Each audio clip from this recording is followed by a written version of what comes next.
morning of April 5th, 1909, the Arizona Gazette put a strange headline on its front page. Explorations in Grand Canyon. It read, "Mysteries of immense high cavern being brought to light."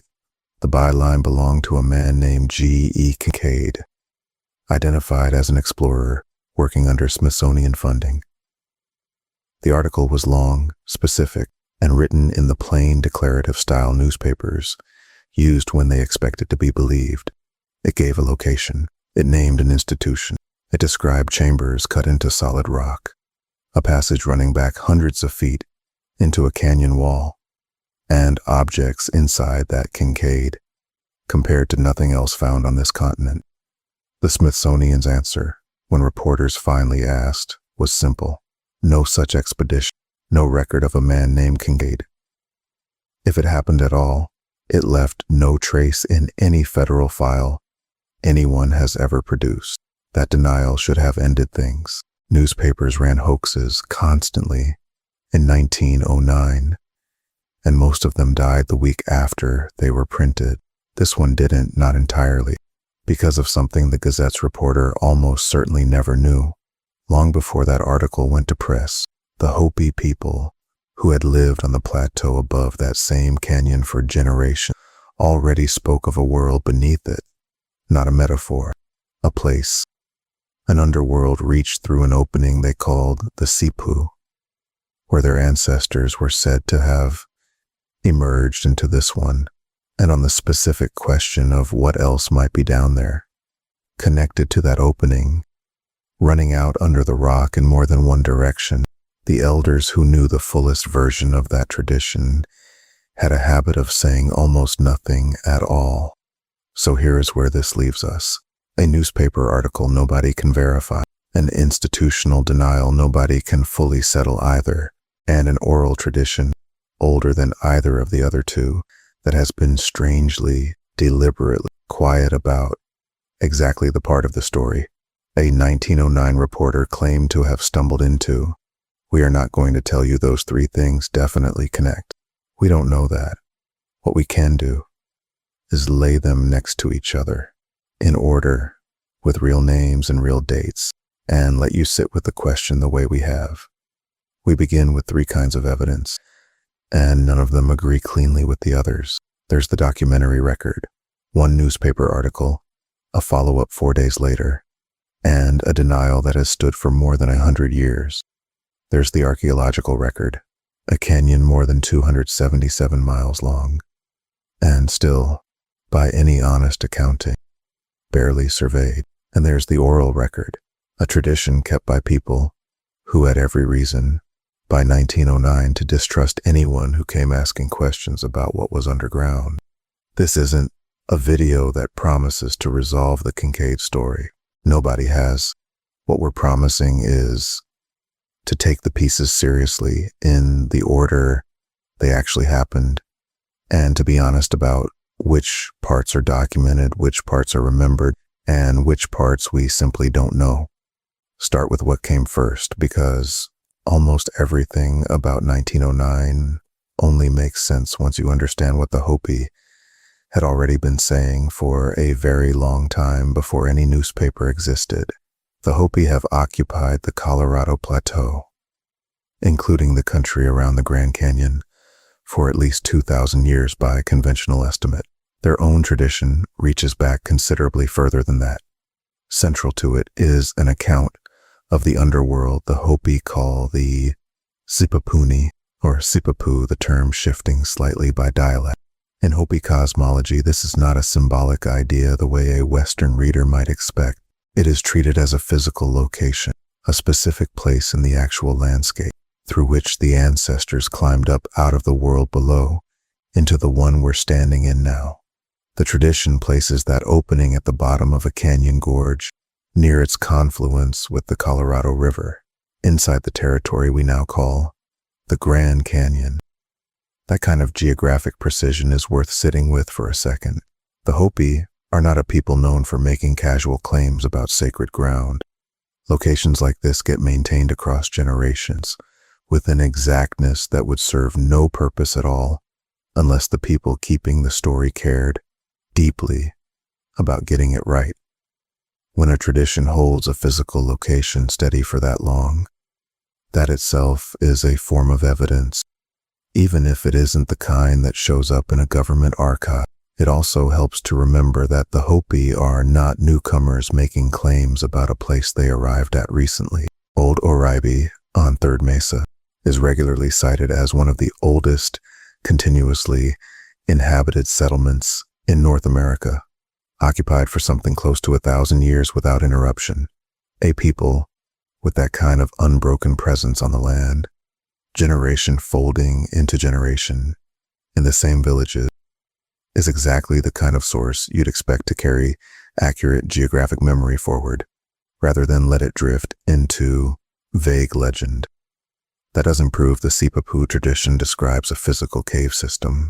It does mean the tradition itself deserves to be treated as a serious historical record, not dismissed as folklore before anyone has actually looked at what it says. Here's where the story gets more complicated, and where you start to see why 1909 mattered so much to people who never read the Arizona Gazette. What the Hopi have discussed in public, in interviews, in academic settings, is the Sipapu itself, the vertical emergence point, the doorway their ancestors climbed through. That part of the tradition is not secret. What several researchers who spent years embedded in Hopi communities have reported consistently is something else. They describe being told, plainly, not to ask about the horizontal passages, not the opening itself, but a network of underground routes the tradition holds as running out from the Sipapu, connecting it to other sacred locations across a landscape the Hopi worldview does not treat as empty wilderness, but as a territory that was mapped, marked, and deliberately structured by people who came before. The accounts of these passages are not uniform. Different community members working independently without central coordination describe them a little differently. Some as natural formation, modified and marked over long stretches of time. Others as constructed more directly. If these stories had been invented for outside consumption, you'd expect them to line up neatly. Instead, they show exactly the kind of variation you'd expect from something real, passed down across generations without anyone checking their account against anyone else's script. What stays consistent across every version researchers have documented is the claim that these passages were used to hold objects of ceremonial significance, placed there specifically to survive disruption, not disruption that came later with European contact. The tradition describes this as a practice that predates that contact entirely, part of a much older habit of protecting what mattered through whatever crisis the people expected sooner or later to come again. That doesn't explain, on its own, why the Hopi would have stayed quiet in 1909 specifically. For that, you need the part of the story that has nothing to do with caves at all. By 1909, the Hopi had already lived through the Dawes Act of 1887, which began the systematic breakup of tribal land holdings across the country. They had watched federal boarding schools take their children. They had seen ceremonial practice actively suppressed by policies designed to replace tribal governance with something that fit more comfortably into American property law. None of that is disputed history. It's documented, and it's the backdrop against which everything else in this story happened. Put yourself, for a moment, in the position of an elder who understood all of that, and also understood what the tradition said was underground. A public confirmation in 1909 that the canyon held a pre-contact complex of real scale wasn't going to protect anything. The machinery of land acquisition in the American Southwest was already running at full speed. What confirmation would have done, most likely, was accelerate the process by which whatever was down there got treated as a discovery belonging to the nation rather than a legacy belonging to the people who had kept it. So the elders who understood the fuller version of the tradition did what they had apparently been doing for a long time already. They said nothing about the parts that mattered most, and they let outsiders draw whatever conclusions they wanted. One more piece of context belongs here, before we leave the 19th century behind. For most of American history, almost nobody outside the Hopi and the other nations with ties to the canyon had any real sense of what was down inside it. The first organized expeditions to run the Colorado River through the canyon didn't happen until 1869, when John Wesley Powell led a small crew down it in wooden boats, and again in 1871 on a second, better documented run. Those trips were dangerous. Powell lost boats and supplies, and at one point, several men left the expedition rather than continue.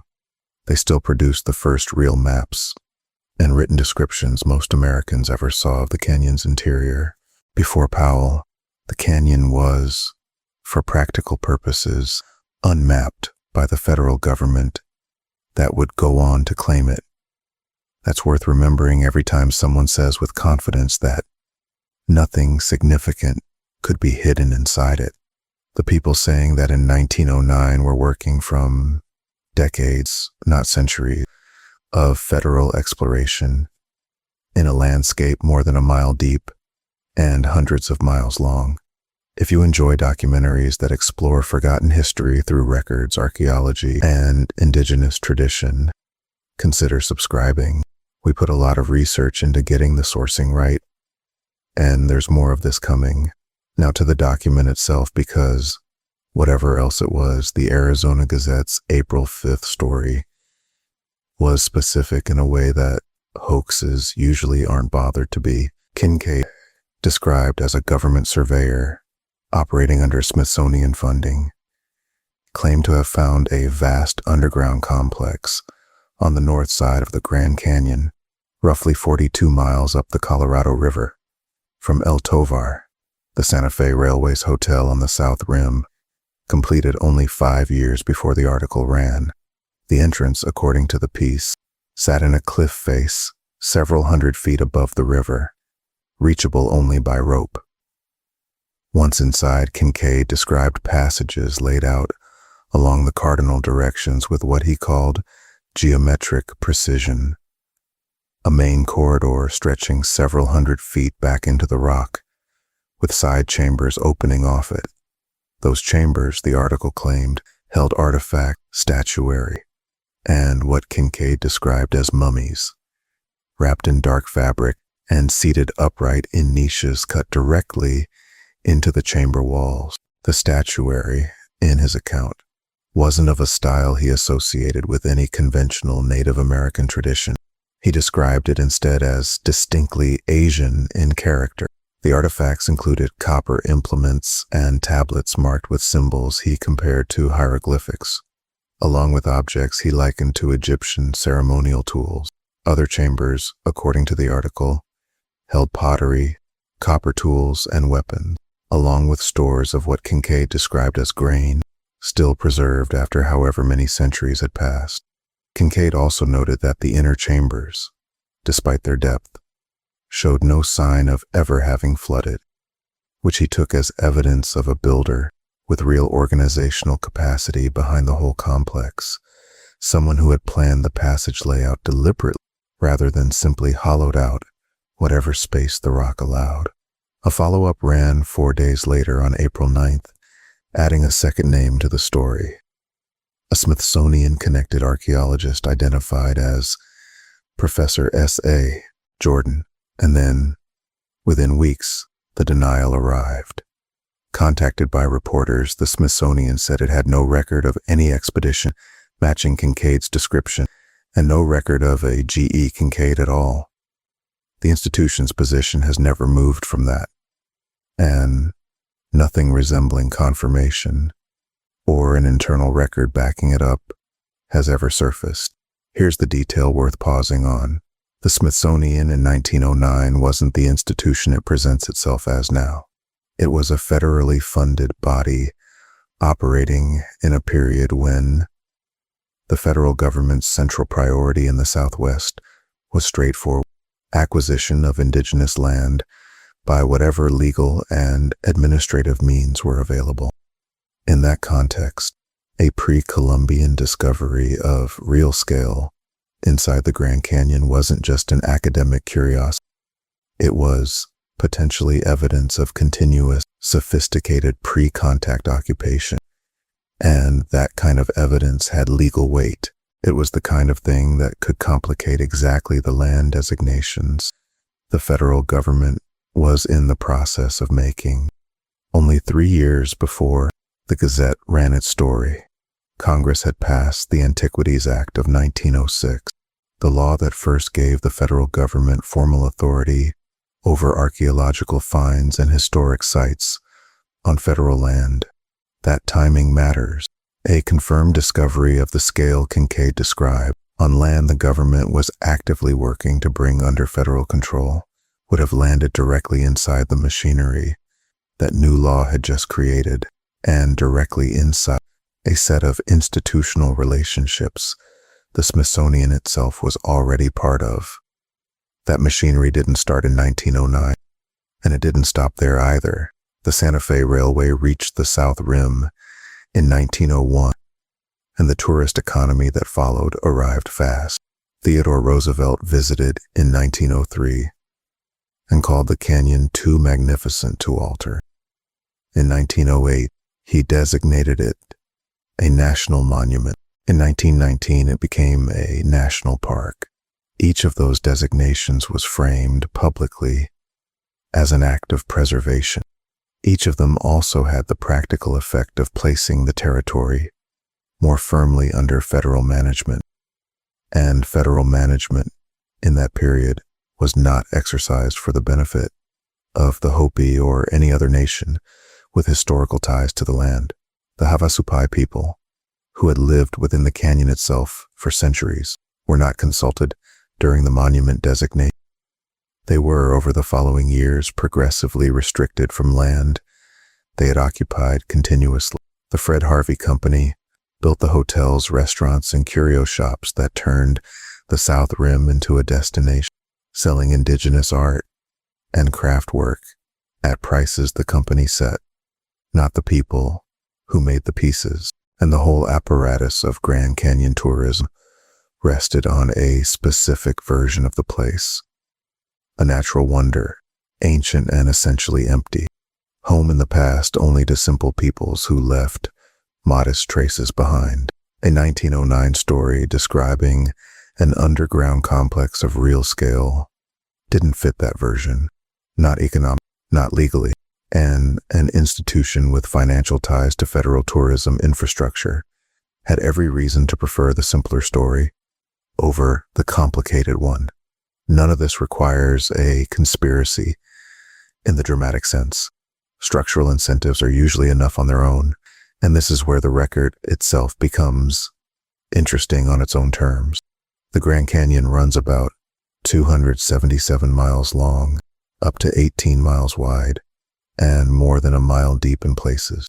It became a national monument in 1908 and a national park in 1919. In that entire span, less than 10% has ever been archaeologically surveyed in any systematic way, and the surveys that have happened cluster overwhelmingly near the rim and the established trail. The deep interior, the sections reachable only by extended river travel or technical climbing, has been surveyed sporadically at best. Where surveys have actually gone, archaeologists have found evidence of human occupation stretching back at least 4,000 years. Granaries, pictographs, petroglyphs in places that take real effort to reach. Storage structures representing several distinct cultural traditions, and agricultural terracing at elevations no earlier model of canyon occupation predicted. Every serious look at this canyon has turned up more evidence of sustained human presence than the survey before it expected to find. That pattern holds across the whole history of Grand Canyon archaeology, and the baseline assumption about how much was ever down there has never quite caught up with it. So here's the question this video actually wants to ask. Not whether Kinkaid's cave was real in every detail he described, whether a newspaper story built on a real place happened to land, by accident or otherwise, close to a tradition that had been quietly describing something similar for far longer than the newspaper had existed. On one side, a 1909 account, a cavern reached by rope, chambers running back into the rock, cardinal-direction passages, objects placed in careful arrangement. On the other, a tradition maintained across generations by the Hopi, a physical opening at the bottom of the canyon, a network of passages running from it, objects placed inside specifically to survive disruption. Neither one, on its own, proves the other. A newspaper reporter working in 1909 could easily have absorbed pieces of regional lore secondhand and folded them into a more sensational tale. Whether or not he ever meant to deceive anyone, that's a real possibility, and it deserves to be taken seriously rather than waved away. But it's also fair to notice that the overlap isn't trivial. The general shape lines up: an underground world, reached through a specific kind of opening, holding things meant to be protected rather than displayed. And the geology of the canyon does nothing to rule the broader picture out. Cave systems run through the red wall limestone layer across long stretches of the canyon, some documented and mapped by geologists, most not. And the volume of unmapped space inside those walls is larger than casual visitors to the rim would ever guess.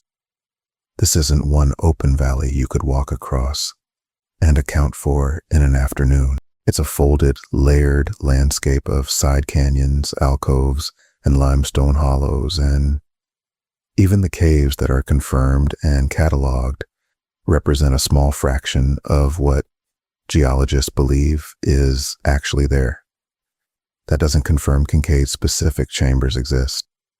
What it does is remove the easiest objection to taking the overlap seriously. The idea that there simply isn't room underground for anything like what either source described. There's room. Whether anything is actually in it is a different question, and it's one the historical record, as it stands, cannot answer either way. We want to be careful here because this is exactly the point in a story like this where it's tempting to round the evidence up. Researchers have not been able to confirm the Kinkaid article's claims. They also haven't been able to fully confirm the Smithsonian's denial in a way that closes the matter for good.